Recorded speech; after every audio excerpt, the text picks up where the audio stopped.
अच्छा जी, नेक्स्ट है हमारे पास लाइट डिपेंडेंट रिएक्शन या जी स्कीम।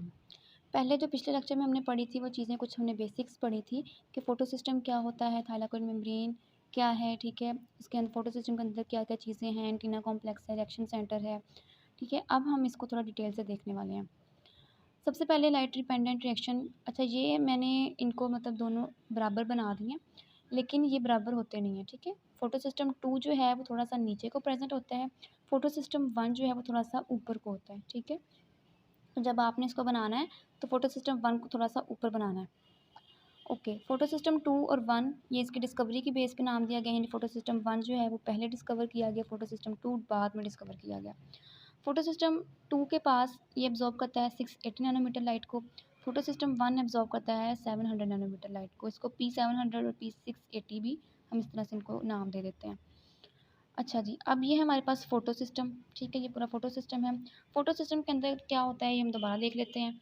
फ़ोटो सिस्टम 2 के अंदर हमने कहा था हमारे पास एंटीना कॉम्प्लेक्स होता है और रिएक्शन सेंटर होता है। एंटीना कॉम्प्लेक्स में हमारे पास कुछ पिगमेंट्स होते हैं, carotenoids, chlorophyll B and chlorophyll A. Light जब फॉल करती है, ये देखिए जैसे लाइट फॉल की है फ़ोटो सिस्टम 1 2 के ऊपर, तो एनर्जी जो है पहले कैरोटीनॉइड्स के ऊपर लाइट फॉल की तो इन्होंने अपनी एनर्जी दे दी क्लोरोफिल बी को। क्लोरोफिल बी से आगे एनर्जी चलेगी क्लोरोफिल ए के पास, ठीक है। डायरेक्ट भी लाइट यहाँ पे क्लोरोफिल ए पे हिट कर रही होती है हर पिगमेंट के ऊपर, ठीक है। तो क्लोरोफिल ए जो है हमारे पास था रिएक्शन सेंटर। रिएक्शन सेंटर में अब क्लोरोफिल ए का पेयर मौजूद है और प्राइमरी इलेक्ट्रॉन एक्सेप्टर मौजूद है। इस क्लोरोफिल ए के पास जब एनर्जी लाइट पहुँचेगी तो इसके पास होते हैं कुछ इलेक्ट्रॉन्स। वो इलेक्ट्रॉन्स यहाँ से एक्साइट कर जाएंगे, एक्साइट करके ये पहुँच जाते हैं प्राइमरी इलेक्ट्रॉन एक्सेप्टर के पास। ये देखें, यहाँ से इलेक्ट्रॉन्स लाइट फॉल की, ठीक है। रिएक्ट सबसे पहले एंटीना कॉम्प्लेक्स, ठीक है। एंटीना कॉम्प्लेक्स में पिगमेंट्स मौजूद थे कुछ, जैसे कि हमने यहाँ पे देखे हैं। पिगमेंट्स के पास लाइट आई, आगे हमारे पास रिएक्शन सेंटर के पास लाइट गई, जिसमें हमारे पास थे क्लोरोफिल ए का पेयर है, ठीक है। क्लोरोफिल ए के पेयर से इलेक्ट्रॉन्स निकले और यहाँ पे ये इलेक्ट्रॉन्स एक्साइट कर गए। अब जब यहाँ से इलेक्ट्रॉन्स निकलेंगे तो यहाँ पे तो गैप बन गया, ठीक है, होल एक बन गया, खाली जगह आ गई।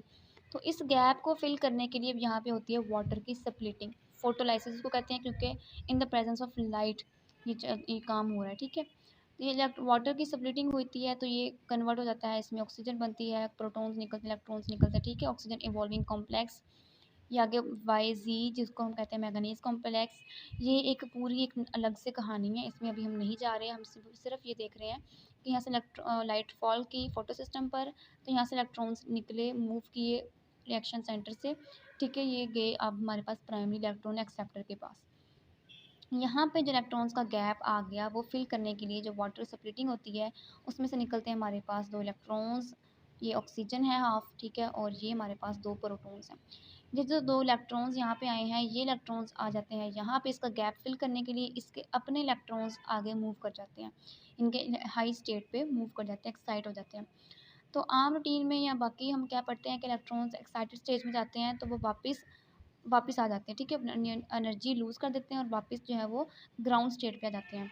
लेकिन यहाँ पे क्या होता है, इलेक्ट्रॉन्स ग्राउंड स्टेट पे आने से पहले ही यहाँ पे PEA प्राइमरी इलेक्ट्रॉन एक्सेप्टर मौजूद होता है जो कि इन इलेक्ट्रॉन्स को एक्सेप्ट कर लेता है, ठीक है। उसके बाद क्या है, ये पूरी इलेक्ट्रॉन ट्रांसपोर्ट चेंज चलती है, यानी कि हमारे पास कुछ कैरियर्स मौजूद होते हैं जो कि इन इलेक्ट्रॉन्स को आगे आगे मूव कराते हैं। सबसे पहले इन इलेक्ट्रॉन्स को कैरी करता है फियोफाइटिन, ठीक है। फियोफाइटिन इलेक्ट्रॉन्स को एक्सेप्ट करता है, इनको आगे भेज देता है प्लास्टोक्विनोन्स के पास। QA QB जो है प्लास्टोक्विनोन्स हैं, ये इलेक्ट्रॉन्स आ जाते हैं इसके पास। प्लास्टोक्विनोन इलेक्ट्रॉन पहुंचा देता है साइटोक्रोम B6F कॉम्प्लेक्स के पास। ये पूरा ये पूरा एक साइकिल होता है, ठीक है। ये अलग से इसकी भी एक अलग से कहानी है, पूरा एक टॉपिक होता है, लेकिन अभी हम आप चाहें तो इसको सिर्फ साइटोक्रोम कॉम्प्लेक्स भी लिख सकते हैं। इसके नतीजे में जो इलेक्ट्रॉन्स की मूवमेंट से जो हमारे पास एनर्जी आ रही होती है वो एनर्जी हमारे पास ATP है, ठीक है। लेकिन ATP ऐसे ही नहीं बन जाती, ये बनती है केमियोस्मोसिस के नतीजे में। केमियोस्मोसिस कैसे होती है, क्या होती है, वो हम नेक्स्ट जो जी स्कीम का एक डिटेल लेक्चर है उसमें देखेंगे, यानी कि इसकी जो बड़ी वाली डायग्राम है उसमें हम देखेंगे केमियोस्मोसिस कैसे होती है, ठीक है जी। अब इलेक्ट्रॉन्स पहुँचने हमारे पास साइटोक्रोम के पास, साइटोक्रोम कम्प्लेक्स से इलेक्ट्रॉन्स आते हैं सोल्यूबल प्रोटीन प्लास्टोसाइनिन के पास। प्लास्टोसाइनिन से अब इलेक्ट्रॉन्स आ गए हैं फोटो सिस्टम 1 के पास, ठीक है। फोटो सिस्टम 1 के ऊपर भी लाइट फॉल होती है इसी तरह जैसे यहाँ पे लाइट फॉल हो रही है, इसी तरह यहाँ पे भी लाइट फॉल हो रही है, यहाँ पे भी लाइट फॉल हो रही है। तो सेम उसी तरह जैसे कि पिछले केस में हमने देखा फोटो सिस्टम 2 में कि इलेक्ट्रॉन्स थे, कैरोटीनाइड्स के ऊपर लाइट पड़ी, कैरोटीनाइड्स से हमारे पास क्लोरोफिल बी ए के पास, ठीक है, सारा एंटीना कॉम्प्लेक्स था। उसके बाद लाइट जाती है क्लोरोफिल ए के पेयर के पास, ठीक है, जो कि हमारे पास है रिएक्शन सेंटर। रिएक्शन सेंटर से हमारे पास इलेक्ट्रॉन्स जो निकले वहाँ से वो पहुँच गए हमारे पास प्राइमरी इलेक्ट्रॉन एक्सेप्टर के पास, ठीक है। फोटो सिस्टम 1 का प्राइमरी इलेक्ट्रॉन एक्सेप्टर है ये। अब इसका इलेक्ट्रॉन जो गैप आया वो फिल करने के लिए इलेक्ट्रॉन्स ये वाले हैं, जो 2 इलेक्ट्रॉन्स यहाँ से आ रहे थे चेन में से, वो 2 इलेक्ट्रॉन्स इस गैप को फिल कर देते हैं और इसके अपने 2 इलेक्ट्रॉन क्लोरोफिल के मॉलिक्यूल के जो थे वो यहाँ पे एक्साइट हो जाते हैं। उसके बाद अगेन यहाँ पे ये कुछ कैरियर्स हैं हमारे पास A naught A one. A naught को कहा जाता है it is thought to be chlorophyll. ये देखें, it is thought to be chlorophyll. A one जो है इसको क्विनोन कहा जाता है कि ये क्विनोन हो सकता है, ठीक है। उसके बाद ये हमारे पास है आयरन सल्फर कॉम्प्लेक्स के पास इलेक्ट्रॉन्स जाते हैं। आयरन सल्फर कॉम्प्लेक्स के पास फेराडॉक्सिन, ठीक है, इसके बाद ये फेराडॉक्सिन के पास इलेक्ट्रॉन्स आए। अच्छा जी, फेराडॉक्सिन इलेक्ट्रॉन्स एक्सेप्ट करके आगे दे दिए NADP पॉजिटिव को, ठीक है। फाइनली NADP से अब आगे ये बनना है हमारे पास NADPH2। तो कैसे बनेगा, यहाँ पे हमारे पास एक एंजाइम होता है FNR, जिसको हम कहते हैं फ्लेवोप्रोटीन फेराडॉक्सिन NADP रिडक्टेज।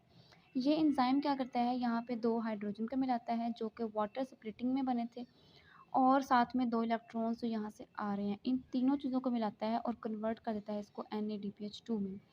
तो ये था हमारे पास एक नॉन साइक्लिक फ्लो, जिसमें हमारे पास ATP बना है, ऑक्सीजन ये जनरेट हुई और हमारे पास NADPH2 बन गया। अब अगर हमारे पास ATP कम है और NADPH बहुत ज़्यादा है, तो फिर क्या होता है, साइक्लिक फ़्लो शुरू हो जाता है। साइक्लिक फ़्लो में क्या होता है कि फेराडॉक्सिन के पास जो इलेक्ट्रॉन्स आते हैं वो यहाँ पे आगे मूव करने के बजाय वापस साइटोक्रोम कॉम्प्लेक्स के पास जाते हैं। साइटोक्रोम कॉम्प्लेक्स से आगे प्लास्टोसाइनिन के पास, प्लास्टोसाइनिन से फोटो सिस्टम 1 के पास, फोटो सिस्टम 1 से अगेन वो लाइट फॉरवर्ड होती है और वो इलेक्ट्रॉन्स एक्साइट कर जाते हैं। इलेक्ट्रॉन्स एक्साइट करके अगेन फेराडॉक्सिन के पास, फेराडॉक्सिन से वापस साइटोक्रोम, और ये इसी तरह एक साइक्लिक फ़्लो शुरू हो जाता है इनका। साइक्लिक फ़्लो में हमारे पास सिर्फ जो है वो ATP बन रहा है, ठीक है। इसमें हमारे पास NADPH2 नहीं बन रहा, ना ही यहाँ पे वाटर की स्प्लिटिंग हो रही जिसकी वजह से हमारे पास ऑक्सीजन निकले, ठीक है। तो यहाँ पे सिर्फ हमारे पास ATP बन रहा है। ATP जो बन रहा है वो भी केमियोस्मोसिस के नतीजे में बन रहा है, डायरेक्टली यहाँ पे ATP जनरेट नहीं होता, बल्कि ये हम नेक्स्ट लेक्चर में देखेंगे कि ATP कैसे बन रहा है। यहाँ पे जो इलेक्ट्रॉन्स मूव कर रहे हैं उनके मूवमेंट की वजह से जो एनर्जी जनरेट हो रही थी, ठीक है। तो इंशाल्लाह वो हम नेक्स्ट लेक्चर में देखेंगे।